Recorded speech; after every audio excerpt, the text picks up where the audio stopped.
Hello again and welcome back to English Today.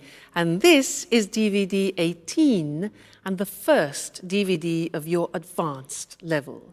And in this DVD, you'll see another 2 episodes of our story, That's Life, followed by our special TV programs. This time, a sports expert will be talking about golf.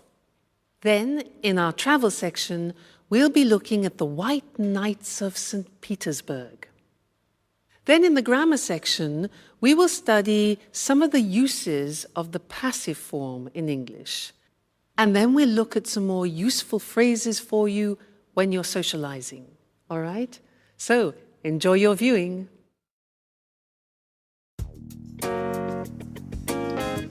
Hi, Sarah. Hi, Sandra. What are you doing? We're making some sandwiches for today's drive in the country. What drive? Hasn't Paolo told you about the trip? Today he wants to take us to visit an old farmhouse in the country.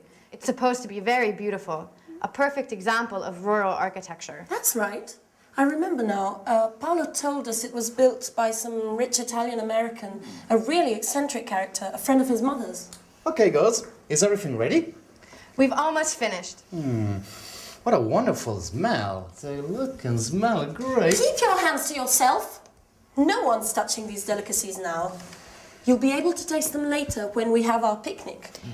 Paolo, about this outing, where is the farmhouse? In the countryside, about 20 kilometers from here. And is it true that it's incredibly beautiful and that it belongs to an Italian-American? Oh, yes, but it was designed by a Dutch architect. And it was built in the style of an 18th century Tuscan farmhouse, right? Oh, right? Oh, believe me, it's a jewel. I didn't know you were so interested in architecture. Oh, my dear ladies, there are so many things that you don't know about me. As well as music, I have many other passions. I'm full of surprises. No one doubts that, Paolo.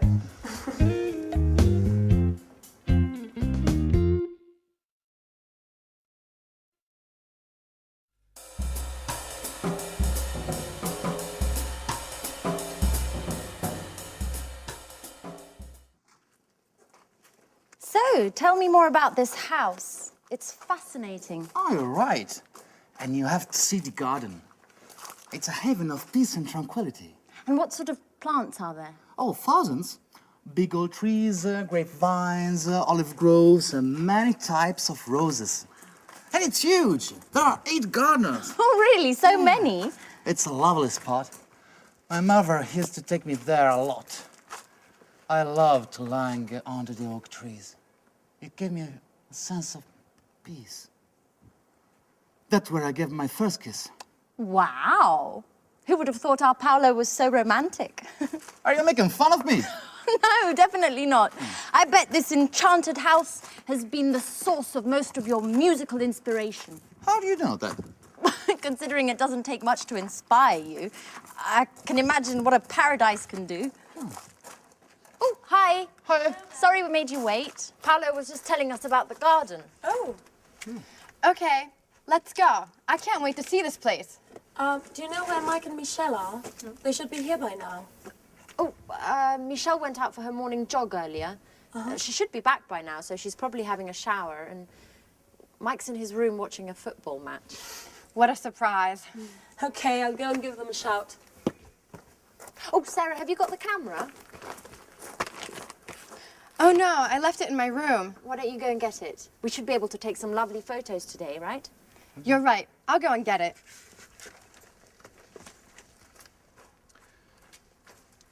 Well, it's good to see Sarah's back to her old self again, isn't it, Paolo? Oh, I knew that being all together would be good for her. Okay, let's check we've got everything. Okay, Sandwiches. got them. Drinks. Got them too. Okay, I think we have everything. I feel like I've forgotten something. No, we haven't forgotten anything. Oh, no, wait a minute. Just a minute. My guitar! Oh, no, Paolo, not the guitar. Just for today. We said it'd be a calm and relaxing day. What could be more relaxing than the sweet melodies of my guitar?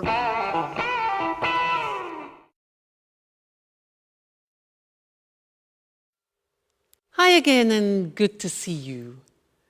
Now, in that last episode, they were talking about an old farmhouse in the country and describing it.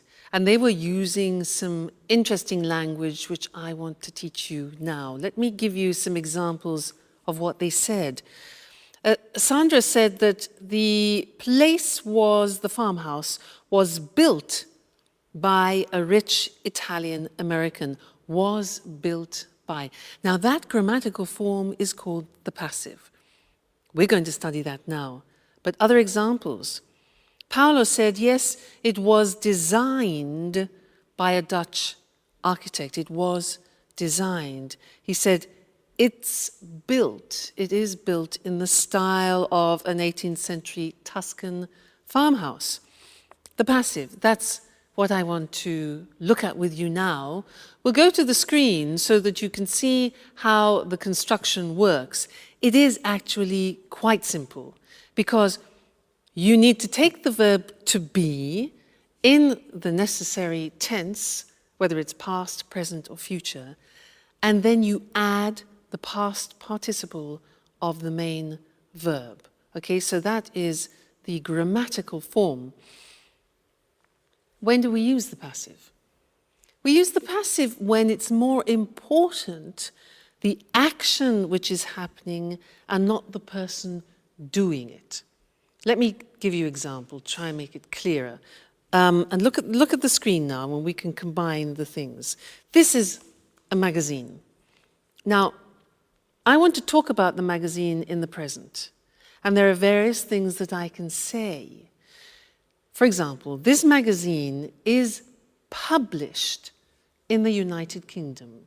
Is published, the verb to be plus the past participle. Other things that we can say about it. The articles are written by top writers. Now, notice that if you want to actually mention the people doing the object, the action, you use by. So, these articles are written by top writers, okay, top journalists. Another example, it's delivered worldwide. It's delivered worldwide. There again, we don't know by who, but it's not important in this case. It's the action which is important. So that's in the present, using the verb to be in the present form is, are. Let's move on to the past tense now and take these shoes. We can say about these shoes were made in Italy, okay? These shoes were made. Notice that the verb to be is in the past and it's plural because it's two shoes. So not was made, but were made. These shoes were made in Italy. The other examples are they were designed by a top designer and only a limited number were produced. All right, so the verb to be plus the past participle. Then if you think about the future, you can put the verb to be in the future and let's think about a film that has some perspective that is going to be made in the future. Let's look at how we use that in the passive form. The film is going to be set in America. Now that's a bit more complicated. The verb to be goes into the future, but it's an intentional future. So it becomes the film is going to be set, means filmed, in Russia. It's going to be directed by Spike Lee. Now here the information Spike Lee is important, so we add by. It's going to be directed by Spike Lee, and it's going to be released next summer. Released, taken to the cinemas next summer. So that's the passive form. As you can see, if you know the verb to be very well in all the different tenses, past, present, and future. It's not difficult, and it's actually not different in English to many other languages. All right?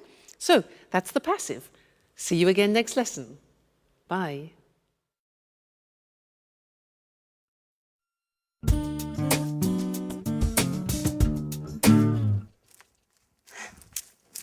So, it's time to leave. What a shame. Yeah, you're right. This week has just flown by. I've had a great time. Yeah.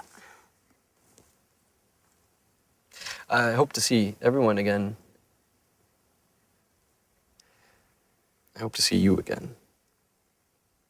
Very soon. Listen, Mike, about that, I want to clear up a few things with you. Well, a few days after we arrived, I happened to hear Paolo's song, and I knew that it was about us two. And, well, you know what I mean, right? Of course. Well, after finding out about this thing, I realized that I needed to talk to you straight away, but I didn't have the courage. We've known each other for a long time. I've always thought a lot of you. God, I don't know how to tell you this, Mike. Come on in. Don't be shy. It's not easy to say certain things. I mean, you know what it's like. Put yourself in my shoes. You don't need to tell me this. For years, I've been trying to. But maybe as we've come this far, we don't need words anymore. No, what are you doing? You've gone crazy. But I thought that you too. That I what? I was trying to tell you that that I really like you and that you're a true friend. But only a true friend, nothing more. What an idiot I am. For a moment, I thought I had feelings for me. I'm sorry, Mike. I didn't want to upset you. It's just that, well, the truth is that there's someone else in my heart.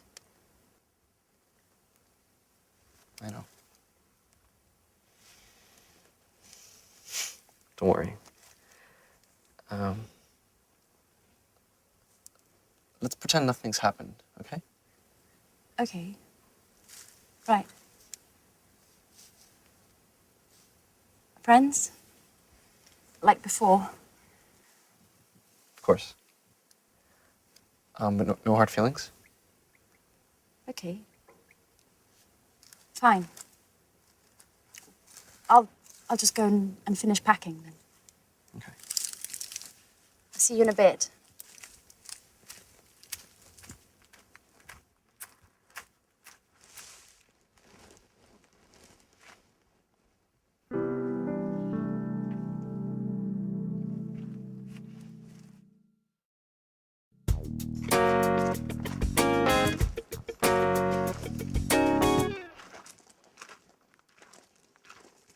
So, it's not true you were only interested in football and nothing else. What are you trying to say? Don't play the fool with me, Mike. I understand lots of things now. Like the time I told you I loved you. Do you remember?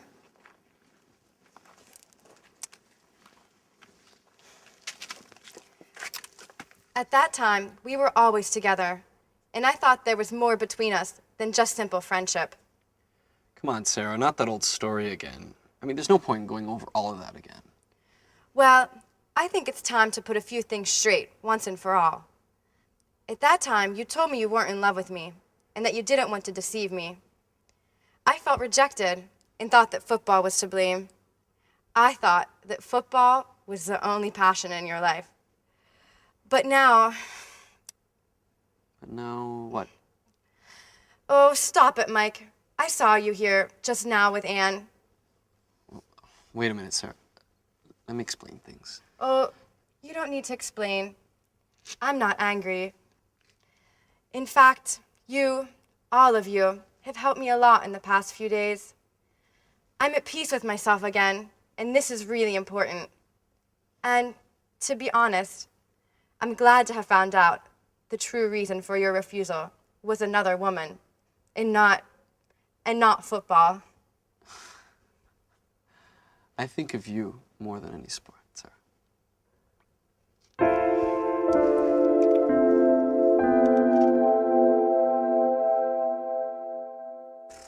Hey guys, it's late. I'm sorry, I was packing. So, it's time to say goodbye already. Oh, I hate goodbyes. Oh, it's a sentimental one. Anyway, we'll be meeting up again soon, right? Right. Yes. Okay. I have some good news.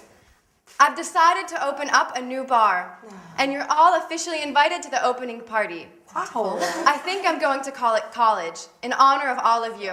Oh, fantastic! And as for the music in your new bar, here I am, with my guitar, of course. You know, you're always welcome to come to this house. And I'll be waiting for you all next year for another wonderful holiday together.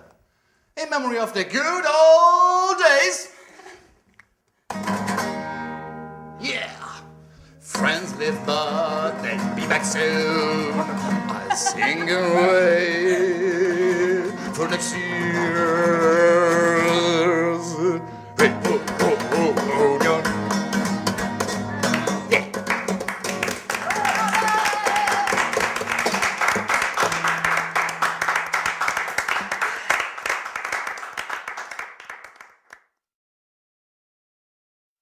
Hi again.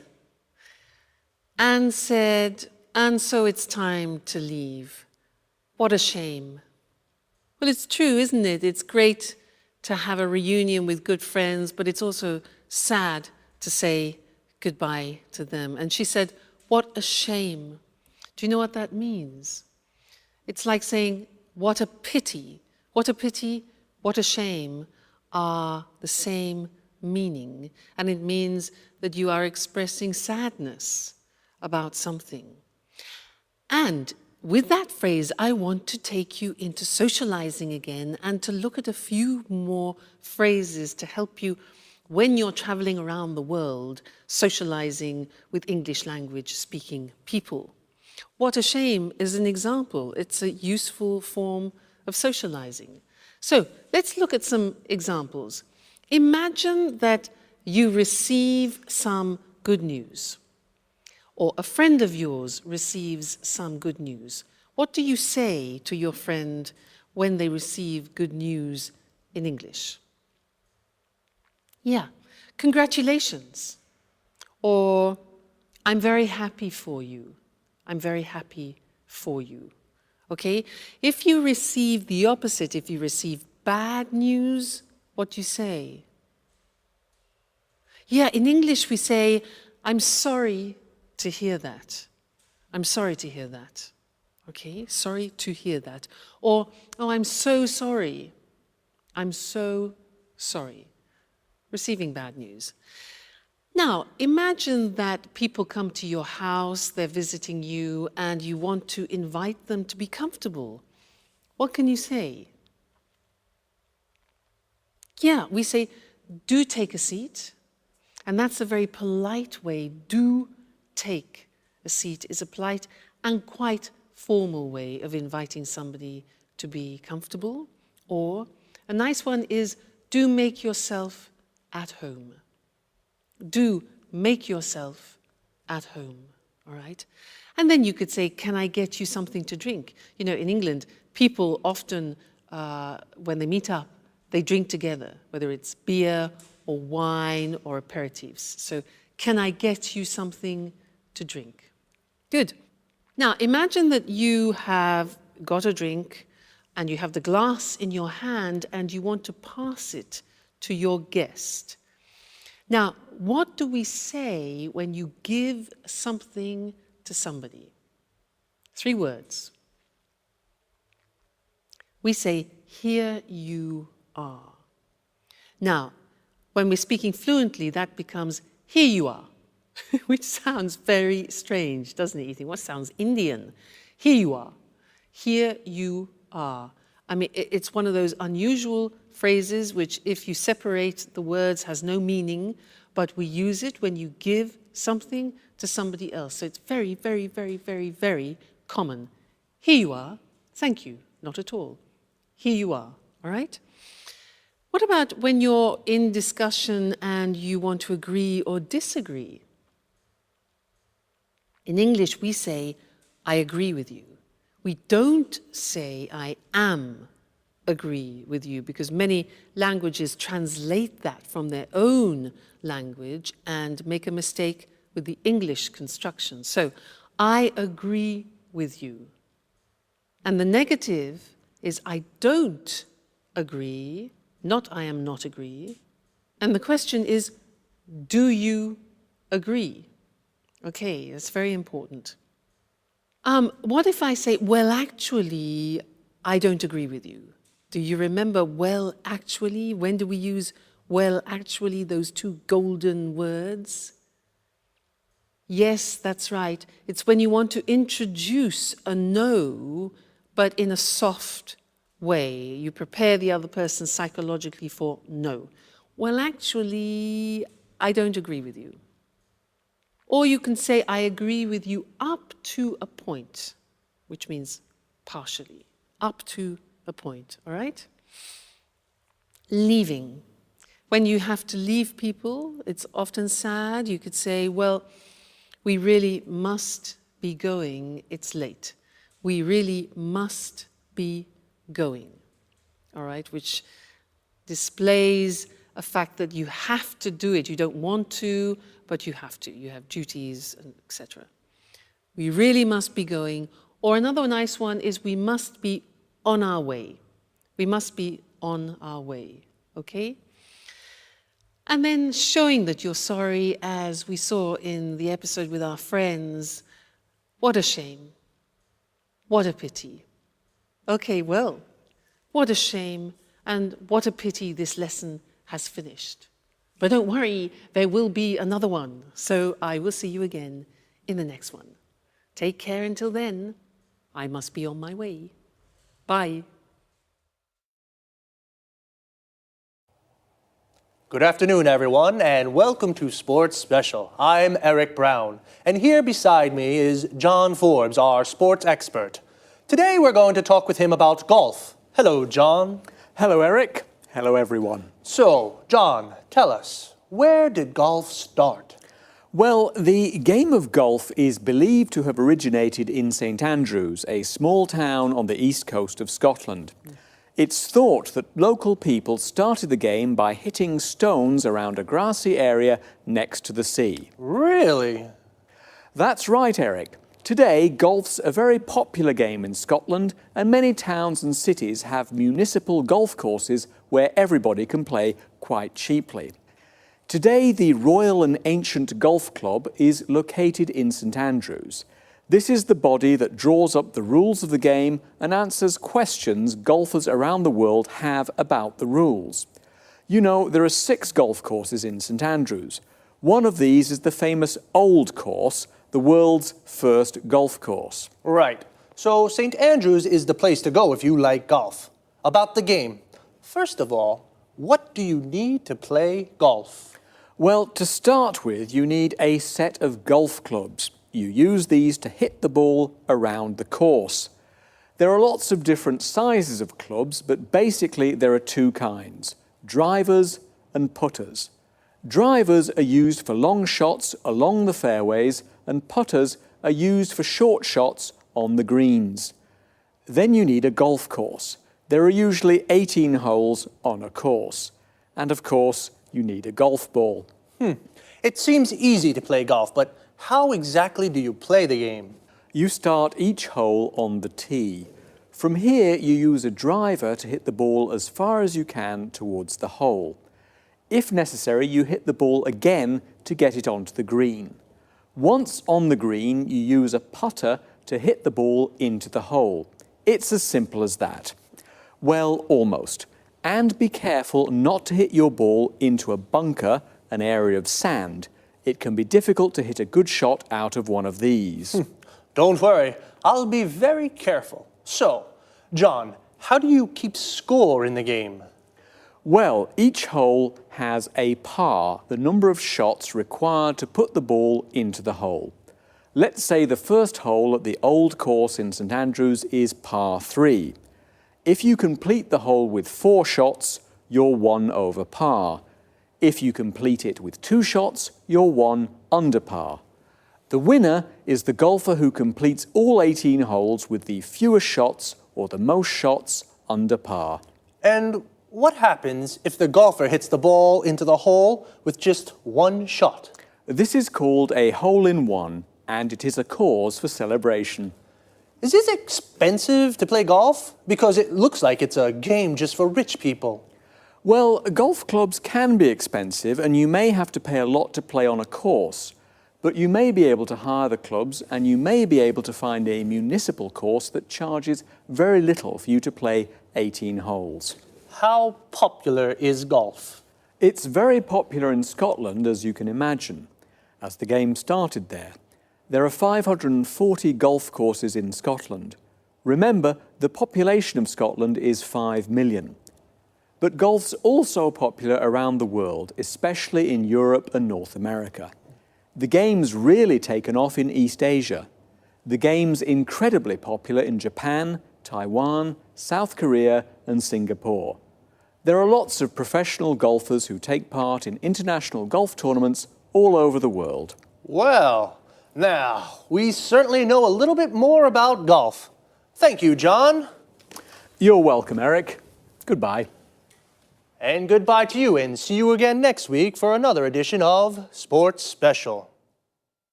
Okay, now let's go back to the start. So where and how do you play golf? The area where you play is called a golf course. A golf course has 18 holes. The aim of the game is to hit a golf ball into each hole with the fewest shots possible. A shot is when you hit the ball. To play golf, you need, well, yes, a golf ball and a set of golf clubs. A set is a complete group, and a golf club is the thing you use to hit the ball. There are 2 kinds of golf clubs. Drivers, these are clubs for long shots, and putters for short precision shots, to hit the ball into the hole. You take your first shot on the tee. This is the starting point on the golf course. For the first shot, you use a driver to hit the ball along the fairway onto the green. The fairway is the area between the tee and the green. The green is the area of grass around the hole. Here, the grass is cut very short. You must be careful not to hit the ball into a bunker. A bunker is an area of sand. And how do you keep the score? The score is the points of the players. Notice we say, keep the score. This means count the points. Well, each hole has a par. A par is the number of points required to hit the ball from the tee into the hole. We say, for example, a hole is par 3. This means you have to get the ball into the hole with 3 shots. If you need 4 shots, your score is 1 over par. If you only need 2 shots, your score is 1 under par. And if you complete the hole with just 1 shot, it's called a hole-in-one. The winner is the golf player with the most under pars. Well, golf really has taken off around the world. We say something has taken off when it becomes very popular. Okay, sports lovers, that's all from me. See you next week. The home of the Tsars and the Revolution, and one of the world's greatest museums. This is St. Petersburg, a magical city that definitely won't fail to impress. I'm Lucy Ross, and this is the travel programme. Today we'll learn about Peter, as the locals call the city, with our travel expert, Christine Oteng. Hello, Lucy, and good morning, everyone. Well, St. Petersburg is beautiful at all times of the year, but it's during the white nights when darkness never falls that the city really is at its best. Would you agree, Christine? Yes, definitely. As you'd expect, these long evenings occur in midsummer, particularly during the last 10 days of June. During this period, St. Petersburg really is a fun place to be. The sun barely sets, it's still light even at midnight, and the city overflows with festivities to celebrate the longest days of the year. Are there any special events? Of course, during these evenings, it's possible to watch some of the world's best opera and listen to some of the best classical orchestras. Mind you, it's not all highbrow culture. Locals often stay out celebrating all night. There's also a White Nights Dance Festival, with events ranging from folk through to ballet. So, it's possible to see the famous Kirov Dance Company? Sometimes it is, yes. It doesn't always take part, though, but it does usually put on student performances. And what about the city's monuments? Is there anything really special that visitors must see? Well, there really is a wealth of sights for the visitor to take in. St. Petersburg is famous for its many museums and art galleries. The Hermitage, for example, is one of the world's leading museums with a breathtaking collection of all kinds of art and is most definitely not to be missed. There are also numerous former imperial palaces that can be visited both in the city and along the shores of the Gulf of Finland. And try not to miss the city's churches, the main ones at least. Actually, there are so many that it'd be impossible to visit them all. Well, tell us, Christine, is it true that the city's called the Venice of the North? Yes, that's right. This is due to the river Neva that flows through the city and the numerous canals that crisscross the historical centre. On this subject, another special midsummer event is the raising of the bridges over the river Neva. Thousands flock to the riverbanks to see the raised bridges silhouetted against the twilight sky. Well, visitors must find out when the bridges are lowered, or they might not be able to get back to their hotel. That's right. If that happened, they'd just have to stay out celebrating until dawn. Well, that doesn't sound too bad. And the food? I've heard the food's not very good. Is that true? Well, let's say it's not the place to go for a food trip. But if you like a drink now and again, this is the right place for you. Russians love vodka, and they love inviting their friends to drink with them. And Russians can be disarmingly generous and hospitable. But be careful. The vodka's easy to drink, but don't overdo it, or you'll feel it the next morning. Did you hear that? The vodka is good, but don't drink too much. And do enjoy St. Petersburg, a truly fascinating city to visit. Thanks, Christine. Goodbye. See you again soon to discover more interesting places with the travel programme. So, St. Petersburg is at its best in midsummer. Midsummer is the middle of the summer. We say something is at its best when it's in its best condition. The city is at its best because in midsummer the sun barely sets. When the sun sets, it goes down. The moment when the sun sets is called sunset or dusk. The sun barely sets means it almost doesn't set, so it stays light all night. So sunset is when the sun goes down. When it comes up in the morning, it's called sunrise. It's the moment that the sun rises. This time of the day is also called dawn. So, St. Petersburg is a fun place to be in summer. It's a fun place to be means it's amusing to be there because there are lots of things to do. You can go to the opera or a classical concert. Mind you, it's not all highbrow culture. Highbrow culture is classical culture, like opera, Shakespeare, Dante. We use the expression, mind you, to introduce a contrast with something that's just been said. The locals stay out celebrating all night. To stay out doing something means to spend the night doing something. So, the locals stay out celebrating means they celebrate all night and don't go home until the morning. There's a dance festival too. The Kirov Dance Company doesn't always take part. To take part in something means to participate. Notice we say take part in something. So, the Kirov Dance Company doesn't always take part in the festival, but it puts on student performances. To put on something means to organise something. And remember, it's not the place to go for a food trip, a holiday based around trying the local cuisine, but it is the place to go for the vodka and all-night celebrating. So, bye for now. See you next week.